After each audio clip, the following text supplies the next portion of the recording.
Welcome to Chapter 6, Lesson 5. I'll look at the first 5 presidents and some things that you need to know about them.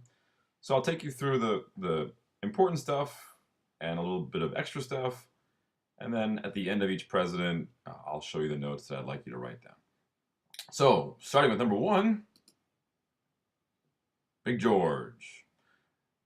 Served 2 terms as president. He was the most popular guy at the time. Everyone liked him. Everyone agreed about him, and he pretty easily won. John Adams was his vice president. So when you see the $1 bill, you think of George, and that helps with the idea that everything he did is pretty much the first thing that a president did. So he's a guy full of presidential firsts. He was the one who helped plan, or under his presidency, the plans for Washington, D.C. were drawn up. It was kind of a tricky thing. Where do you put the capital? Do you put it in New England, Mid-Atlantic, in the South? And so they agreed to put it between Maryland, between Virginia, between those 2 states. He had some help. Well, actually, he didn't plan it, but Benjamin Banneker helped to plan the city. It's one of the only cities in America that was planned from the very beginning. Rather than just developing over time, it was laid out, designed. That's why if you drive through D.C. now, those the streets, even though they might seem kind of weirdly laid out, weirdly designed, that's part of the plan. So he planned, or under his presidency, plans for D.C. were drawn up. That Bill of Rights that everyone wanted as part of the, in addition to the Constitution, the first 10 amendments, under his presidency, those first 10 amendments were drawn up, and the Bill of Rights was ratified. The federal court system was created. Remember that guy? So the court system is not just the Supreme Court. That's the head of it. But nowadays it involves, we have 11 circuit courts. So there are all these circuits where before a case gets to the Supreme Court, it works its way through wherever you are. Virginia is in the 4th Circuit. And under George Washington's presidency, he never went to war again, but there was an internal war between parties beginning to develop. At the time, people just thought that there would be the best ideas would win, and they wouldn't have teams. But kind of like on Survivor, eventually everyone forms these alliances. So under his presidency, George Washington was not part of a political party, but 2 parties began to develop. So here's what you have to know. Write this down. The Bill of Rights was added to the Constitution of the United States of America. Plans were created for development of the national capital in Washington, D.C. Benjamin Banneker, an African-American astronomer and surveyor, helped complete the design for the city, and the federal court system was established. You may want to pause it here and catch up on these notes. I'm going to move ahead with John Adams. Number 2.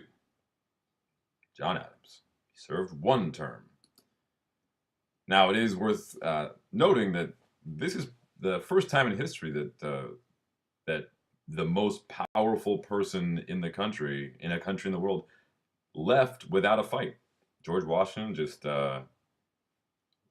walked out as he was supposed to. He lost or he didn't lose the election. He didn't run again. He set the precedent that a president should only run for 2 terms. And he left. He could have kept power. He could have kept going, but he didn't. And John Adams, he became the next president, and the world was blown away by the fact that there was no violence, nothing, just a peaceful election and a change of power. That was a really convoluted way I had of saying that. Watch this over here. Great Britain and France. This is just a problem relationship, and we keep getting mixed up into it. So French and Indian War, we get mixed up in that. France helps us out with Great Britain. And now these guys are still at war, and America is debating, do we go with France? Do we go with Great Britain? Do we stay out of it? And John Adams knew that America was a young country, and they probably couldn't handle a war. And we look back on that and think he's probably right. And he kept us out of a war, didn't have us go into war on France's side or on England's side. Most of Americans wanted to go against France because they'd done a few sketchy things to us. But John Adams, even though it wasn't very popular, did not go to war. As a result, he lost the election. So he loses to Thomas Jefferson, one of his best friends. So didn't go to war, but during the presidency, his vice president was Thomas Jefferson. Thomas Jefferson was in a different party. Adams was a Federalist. Jefferson was a Democratic Republican. This would be a lot like if in the last election, Barack Obama was the president because he won, and then John McCain, the Republican, was his vice president. So we changed the Constitution to allow that the president and vice president could be of the same party. But at the time, we didn't quite understand the two-party system that was developing. Anyway, so these two parties have two different views on who should have the power. Federalists believe that the federal government should have the power. Democratic Republicans, the name just is full of the people. The demos means people, the public means people. They're all about the people, all about the states. And they think that the states should have the power. Alexander Hamilton, the guy in the $10 bill, was probably the most famous Federalist.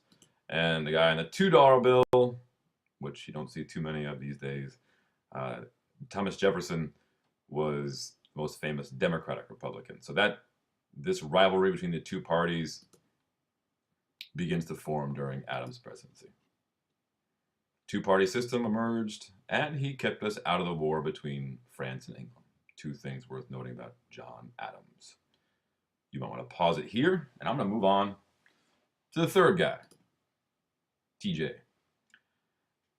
Thomas Jefferson, 2 terms. So Adams had 1 term. Jefferson won 2 elections.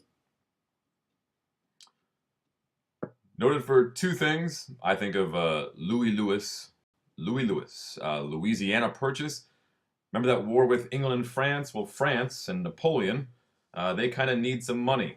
And so they're willing to sell all this land that they got. Remember, LaSalle got Mississippi, that territory that belongs to France.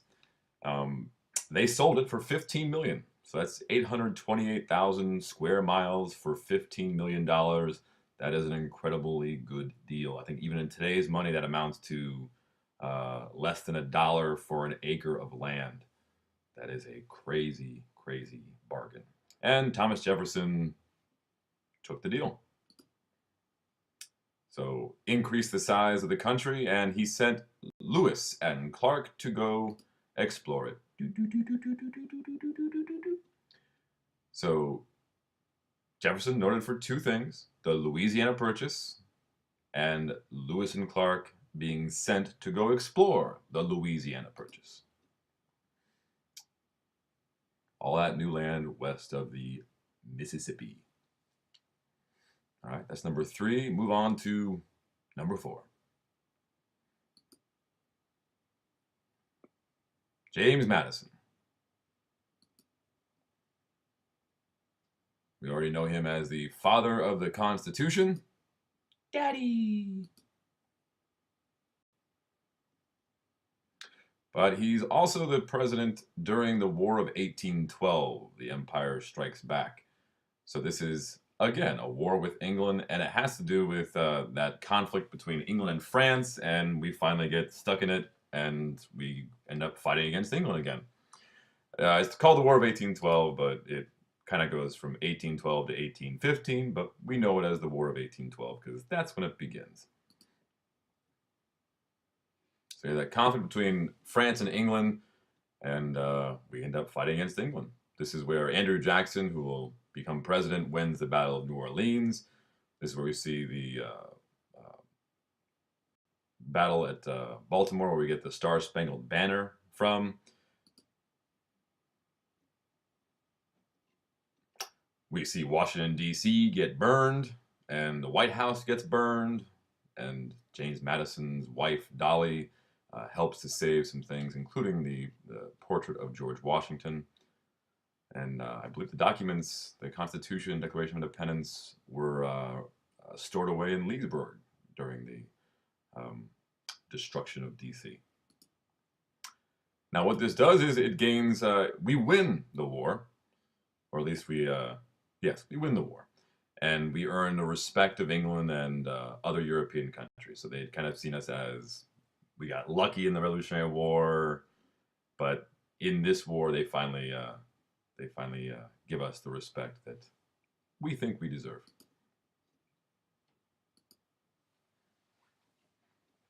So James Madison, I should have made that bigger.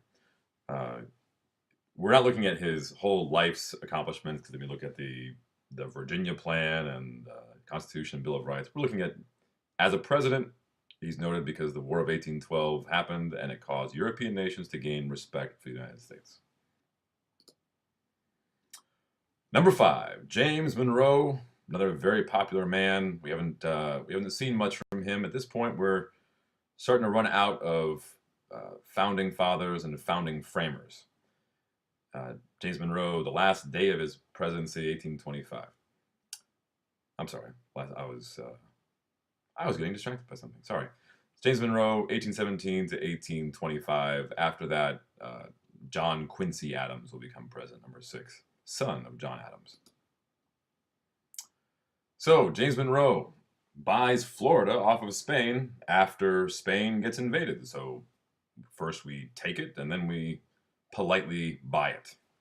So we bought it off of Spain. So now Georgia can relax.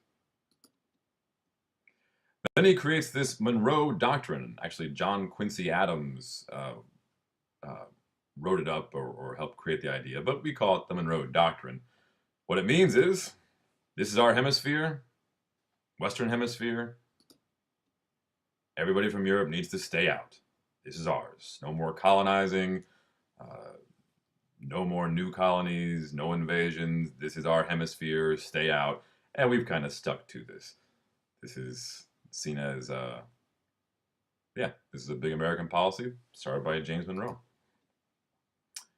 Here's a little cartoon showing that. Stay out of our hemisphere, drawing a line.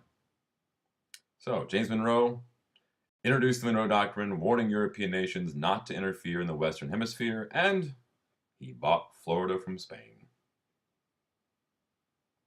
That's all for this lesson, and I believe that's all for this chapter. So, yeah, next time, Chapter 7, Westward Expansion. Have a good day.